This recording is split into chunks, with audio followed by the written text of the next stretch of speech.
Howdy folks, my name is Howdy and you're watching Brickity Split, the show where we talk all things LEGO Star Wars. Some of my absolute favorite sets of all time are these dogfight versus duel sets, whatever you want to call them, and there's not actually that many of them, so this might be one of my first videos. It's not like a half hour, and I will only be including sets with two opposing play scale airborne vehicles. Got that? So no ground vehicles, no micro fighters, no speeder bikes, because I don't want this list to be longer than both my legs. And before we get started, I have an honorable mention I would like to discuss. The 7962 Anakin and Sebulba's Pod Racer set is one of the most coveted sets for any Phantom Menace fan. I absolutely adore these models. I did say no speeders, and these are airborne, but they're kind of in the speeder family, so I still thought it was warranted to at least give them a mention. These builds are pushing 15 years old, and they still look phenomenal. They could come out today, zero complaints, at least for me. Especially Sebulba, such a beefy, menacing monster of a build. All the details you could possibly hope for are represented here, whether it be through greebling details or little stickers, but yeah, these look fabulous, and it came with a very nice selection of all exclusive minifigures except for Sebulba.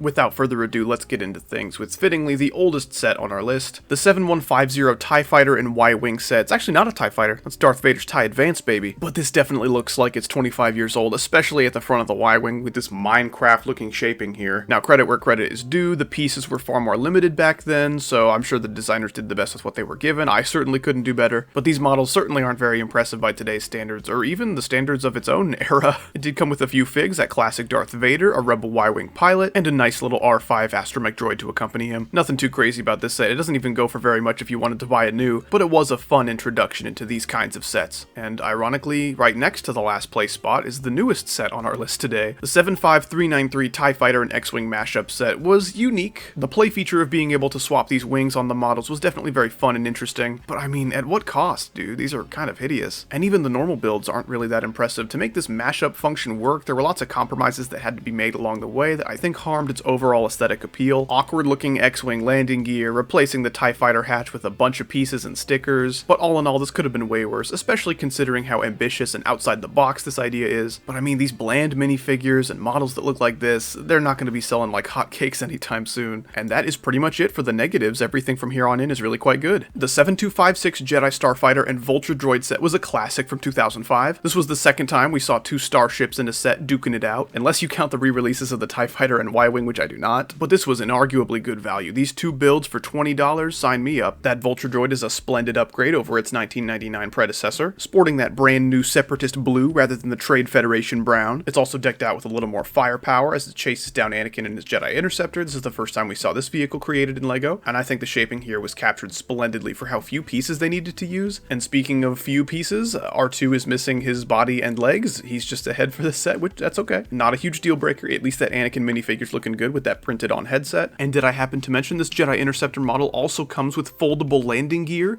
built into its compact design? Mwah. Though the set is showing its age a little bit, I can't help but just feel all giddy inside looking at this, especially with those cool alternate builds. Man, this is a glorious piece of 2005 nostalgia. Up next, we're going to be taking a look at a similar set where Anakin's Padawan faces off against a Vulture Droid with the 7751 Ahsoka's Starfighter set and Vulture Droid. 4 years after that LEGO Interceptor set, LEGO gave us these two bigger, heftier builds at a bigger, heftier price of $40. You're telling me one of these is worth two of those? I don't know about that. But these builds have undeniably made good use of the new techniques between then and now. Wonderful color blocking all across Ahsoka's Delta 7, as well as some very nice printed pieces up front. Got a pretty standard Ahsoka minifigure, as well as her astromech droid that does come with a body and legs. Very nice. They face off against a couple of buzz droids, as well as that new Vulture Droid design. It's worth mentioning that the wings of this new Vulture Droid design are attached via clips and bars, so they're much more posable, which is very nice. A great dogfighting set from a great year of LEGO Star Wars. I am just not quite sure about that $40 price tag. Oh baby, a triple. We're about to take a look at our third set in a row featuring the Vulture Droid, who's getting a lot of love today. The 7660 Naboo Starfighter with Vulture Droid set really helped solidify 2007 as a legendary year of LEGO Star Wars, for me at least. I freaking love this set. This Vulture Droid in the tan and brown with those red accents, this is my favorite Vulture Droid model they've ever made. This little legend was the trendsetter for that bar and clip connection method for the wings here, and he just looks so cute. And then, if you weren't sold already, you get a fantastic N1 Starfighter, and in nearly 20 years this build received received basically zero changes or improvements in the coming remakes, this model is still rock solid. This set did adopt some of the splendid building techniques that we saw in that UCS Naboo starfighter. Unfortunately, it did not adopt any of the chrome parts, but that's to be expected. You also get R2, who finally got his body and legs. You get a nice Naboo pilot, as well as a young Anakin Skywalker. Can't go wrong with 3 figs for $30. This is far better value than that Ahsoka starfighter with Vulture Droid set. It's not even close. I love this set so much, and I hope you can see why. Up next is a bit of a sad placement on our list today, and I'll explain what I mean by that. The 75348 Mandalorian Fang Fighter versus TIE Interceptor is one of the most recent duel sets we've gotten, and this TIE Interceptor model, it's basically perfect. It looks like a fan-made mock, it looks so good. Perfectly dense and well greebled to create a nice sturdy build, a perfect size and just the right amount of all the right colors in all the right places, a nice roomy cockpit for your TIE pilot. Man, the list goes on. This is such an incredible build, which is unfortunately dragged down by this Mandalorian Fang Fighter a little bit. I mean, I like the build and it's well done and everything, but the source material for this starfighter, I believe, had spinning wings of some kind, and this is pretty much as bland as it gets, just plates stacked on top of plates. Also, these awesome looking guns are not attached very strongly at all. They'll fall off if you so much as breathe on them wrong. But I can look past that as long as the minifigures are good. So what do we got? For $100, we get a Mandalorian,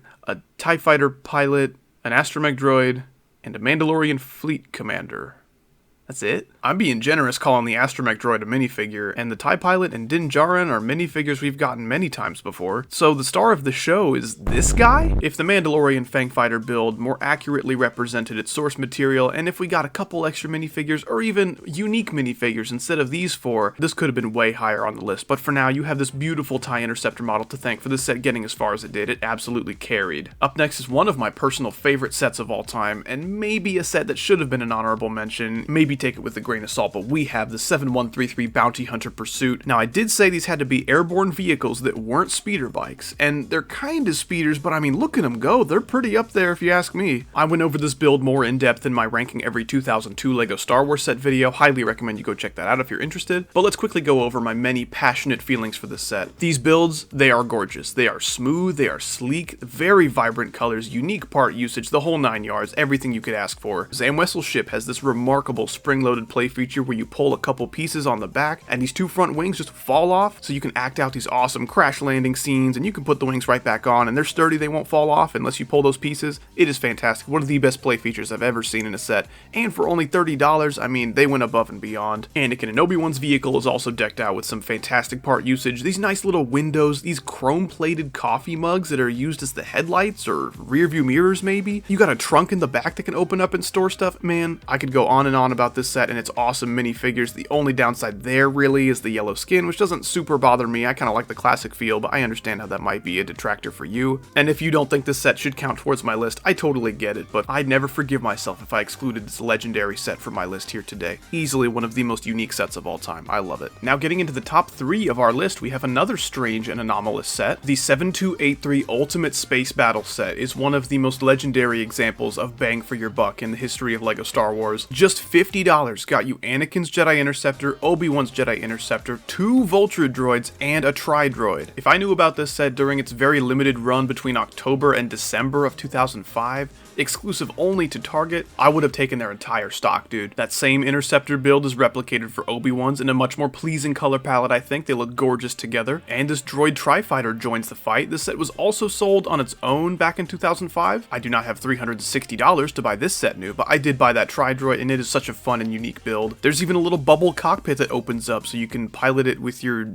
buzz droids? Is it a droid? Is it a ship? I don't know. Both? And let's not forget this exclusive Obi-Wan Kenobi with that gold headset printed on his beautiful face. All of this for $50. It's crazy to think that if this set were remastered today, all the same ships but remastered builds, it would probably go for at least $200, which is insane considering this set's glorious price tag back in the day. Now, some of you guys might be upset that that awesome TIE Interceptor from 2023 is losing to this set from 2005, but I would urge you to try to judge things a little more fairly. For the standards of 2005 LEGO Star Wars, it did not get better than this, especially when it comes to value. This set is awesome, whereas this set in 2023 had a lot of shortcomings that other sets did not have, so I hope you understand. Choosing the top spot was very, very difficult for me because these last 2 sets are just so neck and neck, but for the number 2 spot, I ultimately decided on the 75150 Vader's TIE Advance vs. A-Wing Starfighter set from 2016. I truly do not know if any future TIE models are going to surpass this legendary Vader's TIE Advance model. Such a beautiful beautiful build, all the right shaping bits in all the right places, and such a good size, you know? Sometimes in these Versus sets you have to sacrifice a little bit of mass, but they didn't shrink down this beauty at all, still looking perfect. This A-Wing, on the other hand, this is ultimately the reason why I decided to leave this out of the top spot. The color scheme I actually think is pretty cool. These red and tan pieces wouldn't have been my first choices, but I think the green and yellow work splendidly together. 3 out of these 4 awesome minifigures are exclusive. Shockingly, the Darth Vader is exclusive. In present day LEGO Star Wars, we're used to seeing the same old Vader reused, which is fine, because he's a very good Vader, but this version comes decked out with plenty of awesome robe prints. You get this awesome Grand Moff Tarkin minifigure that we've never seen in dark tan before or since. An awesome Rebel A-Wing pilot with a super cool helmet, tons of awesome detail there, and then the only non-exclusive figure here is surprisingly the Sabine Wren, who does not come with a helmet, not sure how I feel about that, but she does come with pronouns. My goodness, look at that beautiful hair. This set totally had a shot at the #1 spot, if not for the value. I mean, 700 pieces for $90. All you had to do was throw an extra 100 pieces into this A-Wing, make it full size, you get your top spot there, baby, but slight missed opportunity, I suppose. Still a fantastic set and one I highly recommend picking up if you got the cheese. Alright, we have finally made it to what I think is the best Versus set, and what a set it is. The 75364 New Republic E-Wing versus Shin Hati Starfighter. This came out in 2023, the same year as that TIE Interceptor model, and for only $10 more,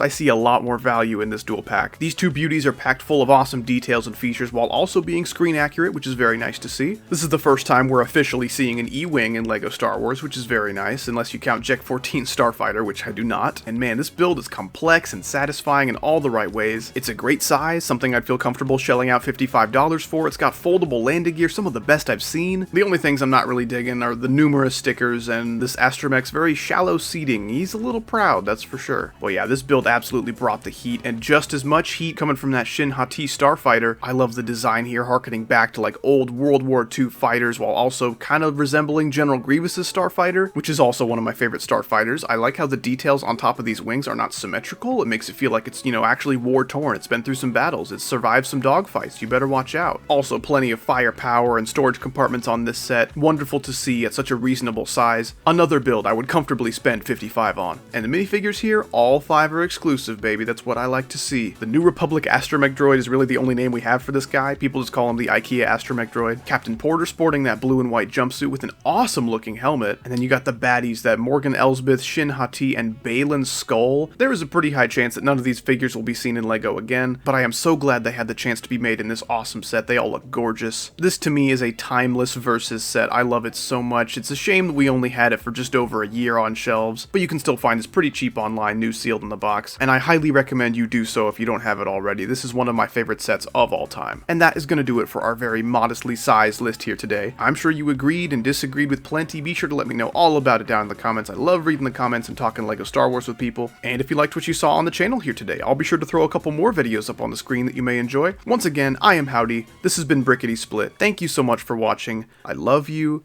and take it easy.